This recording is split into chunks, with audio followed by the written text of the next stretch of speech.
এ বিশ্বে যা কিছু মহান সৃষ্টি চিরকল্যাণকর, অর্ধেক তার করিয়াছে নারী, অর্ধেক তার নর। এই মানব সভ্যতার উন্নয়ন ডেভেলপমেন্টে শুধু আমাদেরই হাত নাই, আমাদের বোনদেরও হাত আছে না নাই?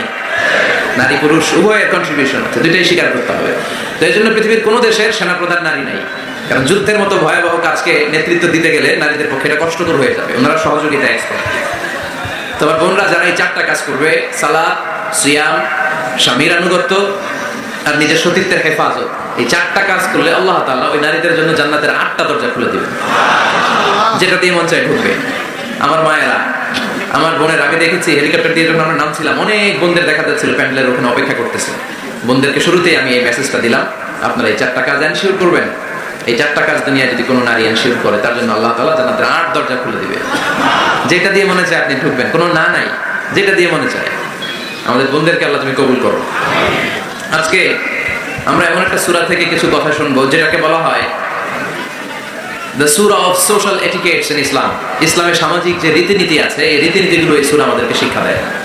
আমাদের সোশ্যাল ম্যানার অনেকের জানা নাই। সোশ্যাল ম্যানার, কোথায় কি করতে হয়, কিভাবে কি করতে হয়, আমরা এগুলো জানি না। মানুষের সামনে কিভাবে কথা বলতে হয়, হাই আসলে এটাকে ঢেকে রাখতে হয়, কারণ মুখের সামনে হাসি দেওয়া যায় না, মানুষের সামনে নাক খোঁচানো যায় না, এরকম অনেক সোশ্যাল ম্যানার আছে, আমরা জানি না, আমরা খেয়ালও করি না। আল্লাহর হাবিব সাল্লাল্লাহু আলাইহি ওয়াসাল্লাম ধরে ধরে এই উম্মাকে সোশ্যাল ম্যানার শিখিয়েছেন, এমনকি ছোট্টদেরকে। আল্লাহর হাবিব সাল্লাল্লাহু আলাইহি ওয়াসাল্লামের কোলে এক ছোট্ট শিশু বসা।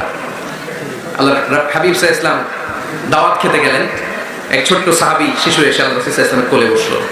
খাবার দেওয়া হলো, ছোট্ট মানুষ বা হাত দিয়ে খাবার এটা ধরে ওইটা ধরে ওইটা ধরে, আছে না এরকম? বাচ্চারা দেখবেন খেতে পারবে এতটুকু, নষ্ট করে এতগুলো, এইটা ধরে ওইটা নেয় ওইটা খাবে।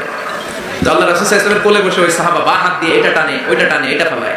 আল্লাহ রাসূল সাল্লাল্লাহু আলাইহি ওয়াসাল্লাম বললেন, ইয়া গোলাম, এই পিচ্চি, এই বাচ্চা, সাম্মিল্লাহ, তুমি যে হাত দিয়ে খাবার টানতেছো, বিসমিল্লাহ বলছো, আগে বিসমিল্লাহ বলো। কুল বি ইয়ামিনিক, ডান হাতে খাও। বিসমিল্লাহ বলো, কুল বি ইয়ামিনিক, ডান হাতে খাও। ওয়া কুল মিম্মা ইয়ালিক, তোমার সামনে যেটা আছে ওইটা খাও। এরকম টানা হিচড়ে করো না। ওই সাহাবী বলেন, এই যে তিনটা কথা, তিনটা গাইডলাইন আল্লাহর হাবিব সাল্লাল্লাহু আলাইহি ওয়াসাল্লাম খাওয়ার আগে আমাকে দিয়েছিলেন, আমি মরার আগ পর্যন্ত এই গাইডলাইনের বাইরে কোনোদিন খাই নাই। সবসময় এভাবে তো বাচ্চাদেরকে শিখাবেন যে বিসমিল্লাহ বলো, ডান হাতে খাও, সামনে যেটা আছে ওইটা খাও। একবার আল্লাহ রাসূল সাল্লাল্লাহু আলাইহি ওয়াসাল্লামের প্রিয় দৌহিত্র মানে নাতি হাসান রাদিয়াল্লাহু তাআলা আনহু, আল্লাহ রাসূল সাল্লাল্লাহু আলাইহি ওয়াসাল্লাম খুব ভালোবাসতেন হাসান রাদিয়াল্লাহু তাআলা আনহুকে এবং হুসাইন রাদিয়াল্লাহু তাআলা আনহু, এই দুইজনকে। ওনারা দুই ভাই আল্লাহ রাসূল সাল্লাল্লাহু আলাইহি ওয়াসাল্লামের পিঠে উঠে আল্লাহ রাসূল সাল্লাল্লাহু আলাইহি ওয়াসাল্লামের ঘোড়া বানিয়ে খেলতো। সুবহানাল্লাহ পড়বেন না? ঘোড়া হতো আল্লাহ রাসূল, ঘোড়া হতো কে? আর ঘোড়সওয়ার হতেন হাসান আর হুসাইন। আল্লাহ রাসূল সাল্লাল্লাহু আলাইহি ওয়াসাল্লাম বাবরি চুল রাখতেন, লম্বা চুল। ঘোড়ার ঘাড়ে যেমনি রশি থাকে, হাসান হোসেন রাসূল সাল্লাল্লাহু আলাইহি ওয়াসাল্লামের চুলগুলোরে ধরে টেনে টেনে ঘোড়া ঘোড়া খেলতেন। সুবহানাল্লাহ।